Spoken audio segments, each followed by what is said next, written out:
വിശപ്പിനെ ഭക്ഷിച്ചവർ എന്ന ഈ നോവലിൻ്റെ അവതാരിക എഴുതിയിരിക്കുന്നത് ഡോക്ടർ KG പൗലോസ് സാറാണ്. ഇന്ത്യയുടെ ഭാഷാ സമ്മാൻ അവാർഡ് ജേതാവാണ് പൗലോസ് സാർ. ഈ പുസ്തകത്തെ അദ്ദേഹം വിലയിരുത്തുന്നത് എങ്ങനെയെന്നറിയാൻ നിങ്ങൾക്ക് ആകാംക്ഷ ഉണ്ടാകും എന്നറിയാം. അവതാരിക ഇങ്ങനെയാണ്. ബേബി മുണ്ടക്കൻ എന്ന യുവാവിൻ്റെ കന്നിക്കൃഷിയിൽ വിളഞ്ഞ കനിയാണ് നോവലെന്നോ അനുഭവ സാക്ഷ്യങ്ങളെന്നോ ഓർമ്മകളെന്നോ വിശേഷിപ്പിക്കാവുന്ന ഈ കൃതി. പേരെന്തു വിളിച്ചാലും ഒറ്റയിരുപ്പിൽ ആരും ഇത് വായിച്ചു പോകും. ഇടയ്ക്കിടെ കണ്ണ് നിറയുന്നിടത്ത് 5-6 വട്ടമെങ്കിലും നിർത്തേണ്ടി വരുമെന്ന് മാത്രം. 1970കളിലാണ് ഇതിൽ വിവരിച്ച സംഭവങ്ങൾ നടന്നത്. അവയിൽ കുടുംബ പുരാണങ്ങളുണ്ട്, ഒരു വിശുദ്ധ ഗ്രാമത്തിൻ്റെ കഥയുണ്ട്, അതിനപ്പുറം ആ കാലഘട്ടത്തിൻ്റെ കൈയൊപ്പുമുണ്ട്. ഒരു കൗമാരക്കാരൻ്റെ ഹൃദയത്തിൻ്റെ സ്പന്ദനങ്ങളാണിവ. വലിയൊരു കുടുംബത്തെ രണ്ടറ്റവും കൂട്ടുമുട്ടിച്ച് മുന്നോട്ട് നടത്താൻ പാടുപെടുന്ന അപ്പച്ചൻ, മണിയനും ചൂശായിയും സാറായിയും ഉൾപ്പെടെ കളിക്കൂട്ടുകാർ, പിന്നെ അനേകം ബന്ധുക്കൾ. ഈ വലിയ കുടുംബത്തിൻ്റെ നെടുനായകൻ വല്യപ്പനാണ്. പഴയ നിയമത്തിലെ ഗോത്രപിതാക്കന്മാരെ ഓർമ്മിപ്പിക്കുന്ന പ്രൗഢിയും പ്രഭാവവും അംശവടി ഇല്ലെന്ന് മാത്രം. സാക്ഷാൽ മെത്രാച്ചൻ തന്നെ വീട്ടിൽ എഴുന്നള്ളി വന്ന് കന്തീല ശുശ്രൂഷ നടത്തിയ ശേഷം മരണം കാത്തിരിക്കുകയാണ് അദ്ദേഹം.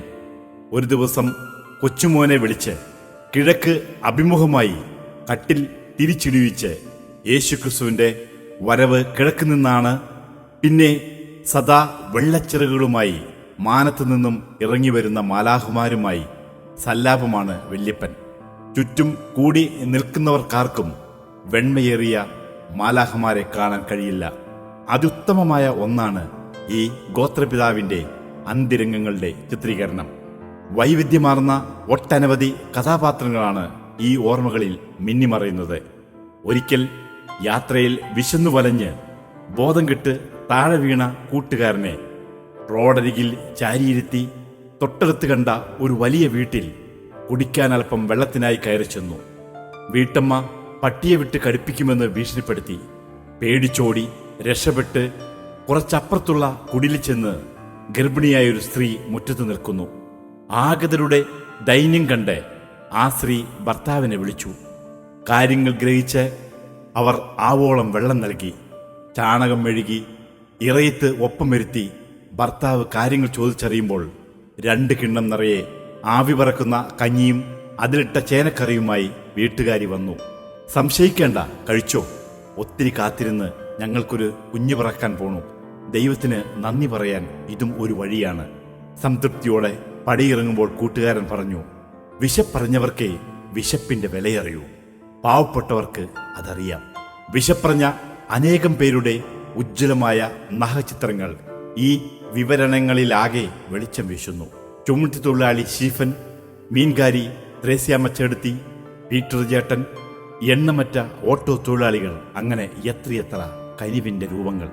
അത്യന്തം കാവ്യാത്മകമാണ് രചന. നാടകീയവും. ആദ്യ അധ്യായത്തിൻ്റെ ശീർഷകത്തിൽ മുതൽ ഇത് തുടങ്ങുന്നു.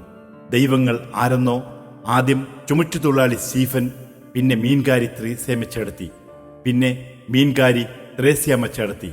എറണാകുളം പട്ടണത്തിലെ ഏക രക്ഷാത്തുരുത്ത് ചേട്ടൻ MC പൗലോസ്. ദൈവങ്ങളുടെ നിര നീളുന്നു. വായനാ അനുഭവം ഹൃദ്യമാക്കുന്ന ചില പ്രയോഗങ്ങൾ നോക്കൂ. പുനർജന്മത്തിലേക്ക് പിച്ചവെച്ച് ഞാൻ എൻ്റെ ശൂന്യമായ ഭാവിയിലേക്ക് നടന്നു. നസീർ സിനിമയിലെ പോലെ മോൻ വലിയ ആളായി തിരിച്ചു വരുന്നതും കാത്തിരിക്കുന്ന അലിയാരുടെ ഉമ്മ. ഇങ്ങനെ എത്രയെത്ര മനം കുളിർപ്പിക്കുന്ന വിവരണങ്ങൾ. കല്ലിൽ കൊത്തിവെച്ച പോലെ മനസ്സിൽ നിന്നും ഒരിക്കലും മായാത്ത 3 മഹാബിംബങ്ങളുണ്ട് ഈ ഓർമ്മകളിൽ. സൗഹൃദത്തിൻ്റെ, മാതൃത്വത്തിൻ്റെ, കനിവിൻ്റെ. ദുരന്ത യാത്രയിൽ ഒരിക്കലും പിരിയാത്ത സുഹൃത്താണ് ഹമീദ്. യാദൃച്ഛികമായാണ് അവർ കണ്ടുമുട്ടുന്നത്. കണ്ടതിന് ശേഷം പിരിയാൻ കഴിയാത്തവണ്ണം ഒന്നായി തീരുകയും. ഇവരുടെ സൗഹൃദമാണ് ഈ കൃതിയുടെ കാതൽ. ആ നൂൽപാലത്തിലൂടെയാണ് ഓർമ്മകൾ നെരുങ്ങി നിൽക്കുന്നത്. ഈ വിവരണങ്ങളിലാകെ നിറഞ്ഞു നിൽക്കുന്നത് അമ്മ എന്ന ബിംബമാണ്. എപ്പോഴും ആശ്രയവും അവലംബവും അമ്മയാണ്. തൻ്റെ നന്മയും ഉത്കർഷവും മാത്രമാണ് അമ്മയ്ക്കാകെയുള്ള ലക്ഷ്യം. പട്ടിണിയിലും പരിവട്ടത്തിലും കഷ്ടപ്പാടിലും തകർന്നു നിൽക്കുമ്പോൾ പതറാതെ മുന്നോട്ട് നീങ്ങുവാൻ പ്രചോദിപ്പിക്കുന്നത് അമ്മയുടെ സ്വരമാണ്. അന്തരാത്മാവിൻ്റെ ആഴത്തിൽ നിന്നുള്ള ആഹ്വാനം പോലെയാണ് അമ്മയുടെ വാക്കുകൾ. ആ ബോധത്തിൽ അതങ്ങനെ ലയിച്ചു കിടക്കുന്നു. അതിനാൽ കരുണ കാണിക്കുന്നവരിലൊക്കെ അമ്മയുടെ മുഖമാണ് താൻ കാണുന്നത്. ആ ബോധത്തിൽ നിന്ന് ബോധത്തിലേക്ക് നയിച്ച മീൻകാരി ത്രേസ്യമ്മ ചെലുത്തിയുടെ മുഖം അമ്മയുടേതുപോലെ തന്നെ.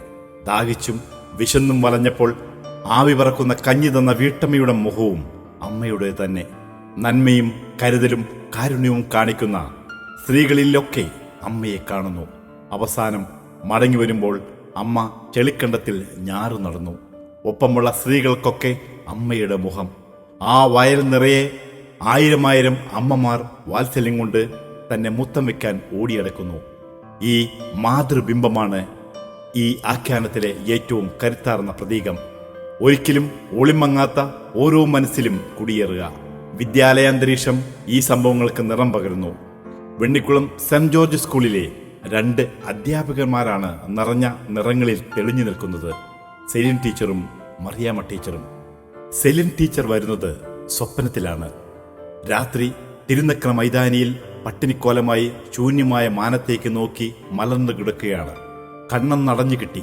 അപ്പോഴതാ നക്ഷത്രക്കൂട്ടങ്ങൾക്കിടയിൽ വെള്ളിമേഘങ്ങൾ വകഞ്ഞു മാറ്റി ഒരു മാലാഹ താഴേക്ക് ഇറങ്ങി വരുന്നു. തൂവള്ള വസ്ത്രം, സ്വർഗീയ ഗാനങ്ങൾ, ഇളകുന്ന ചിറകുകൾ. അടുത്ത് വന്നപ്പോഴാണ് ശരിക്കും കണ്ടത് സെലിൻ ടീച്ചർ. ചൂരൽ വടികൊണ്ട് തന്നെ തലോടി പേര് വിളിച്ചുണർത്തി. പള്ളി മണി പോലെ സൗമ്യസ്വരത്തിൽ, ഇതാ നിന്റെ പുസ്തകം. കണ്ണീർ മുത്തുകൾ. പെട്ടെന്ന് സ്വർഗീയ ഗാനങ്ങൾ നിറച്ചു. മറിയാമ്മ ടീച്ചറുടെ ക്ലാസ്സിൽ പകുതി പോലും താൻ എത്താറില്ല. ചെല്ലുന്നത് തന്നെ ഏറെ വൈകിയും. എന്നിട്ടും ടീച്ചർ തന്നോട് വാത്സല്യമാണ്. വീട്ടിലെ പ്രശ്നങ്ങൾ ടീച്ചർക്കറിയാം. ഒരു ദിവസം ടീച്ചർ പറഞ്ഞു, നിനക്ക് പരീക്ഷയ്ക്കിരിക്കാൻ 36 ഹാജർ കുറവുണ്ട്. മെഡിക്കൽ സർട്ടിഫിക്കറ്റ് ഉണ്ടെങ്കിലേ എഴുതാൻ പറ്റൂ. കൊയ്ത്തുകാലത്ത് നീ സ്കൂളിൽ വരില്ല. ഒന്നിടവിട്ട ദിവസങ്ങളിൽ നീ അമ്മയ്ക്ക് മരുന്ന് വാങ്ങാൻ പോകും. പിന്നെങ്ങനെയാ ഹാജരുണ്ടാവുക? പരീക്ഷ എഴുതിയാൽ ഞാൻ ജയിക്കുമോ മാഡം? തൻ്റെ 2 തോളുകളിലും കൈവച്ച് ടീച്ചർ ഒരു സ്വകാര്യം പറഞ്ഞു. നീ ജയിക്കും, നീ തോൽക്കുകയില്ല. വരം തന്നിട്ട് ടീച്ചർ തിരിഞ്ഞു നടന്നു. തൻ്റെ കുഞ്ഞു ശരീരം മുഴുവൻ ഒരു വിറയിലുണ്ടായി. മറിയാമ്മ ടീച്ചറുടെ വരം ഫലിച്ചു. ആ കുഞ്ഞു വളർന്ന് വലുതായി. വിദേശ രാജ്യങ്ങളിൽ ജോലി ചെയ്തു. തിരിച്ചു വന്ന് പഴയ ഓർമ്മകൾ നമ്മോട് പങ്കുവയ്ക്കുന്നു. സ്വന്തം നിശ്ചയദാർഢ്യം കൊണ്ട് മാത്രം. വിശപ്പ് തിന്നുന്നവരുടെ കഥയാണത്. മനുഷ്യന്റെ ജീവിതത്തിലെ ഏറ്റവും വലിയ ഭീഷണി ഒരു ചാൺ വയറാണ്. വിശപ്പിനേക്കാൾ വലുതായി ഒരു മഹാമാരിയുമില്ല. ഇതൊരു മഹത്വാക്യമല്ല, അനുഭവിച്ചവരുടെ ആത്മസാക്ഷ്യമാണ്. ഈ സത്യമാണ് ഈ നോവലിന്റെ അടിയാധാരം. 70കളിൽ ഇറങ്ങിയ നസീർ നായകനായ പിക്നിക് എന്ന സിനിമയിൽ യേശുദാസ് പാടുന്ന ഗാനം ഓടിപ്പോകും വസന്തകാലമേ എന്നാണ് തുടങ്ങുന്നത്. ആ ഗാനം ഈ വർണ്ണനകളിൽ അന്തർധാര എന്നോണം ഇടയ്ക്കിടെ കേൾക്കും. ആ സിനിമ കാണാൻ പോയതുകൊണ്ടാണ് മൂവാറ്റുപുഴയിലെ തൊഴിൽ പോയത്. അവിടം വിടാൻ കോട്ടയത്തേക്ക് ട്രാൻസ്പോർട്ട് ബസ്സിൽ ഇരിക്കുമ്പോഴും അതേ ഗാനം പിന്തുടർന്നു. വിശന്നു വലഞ്ഞ് തലയോലപ്പറമ്പിലൂടെ നടക്കുമ്പോഴും ഗാനത്തിന്റെ അലയൊലികൾ പിന്തുടരുന്നു. ഓടിയകലുന്ന വസന്തത്തെ കൈക്കുമ്പിളിൽ ഒതുക്കാൻ വെമ്പുന്ന ഈ കൗമാര സാഹസത്തെ സന്തോഷത്തോടെ സഹൃദയ സമക്ഷം സമർപ്പിക്കുന്നു.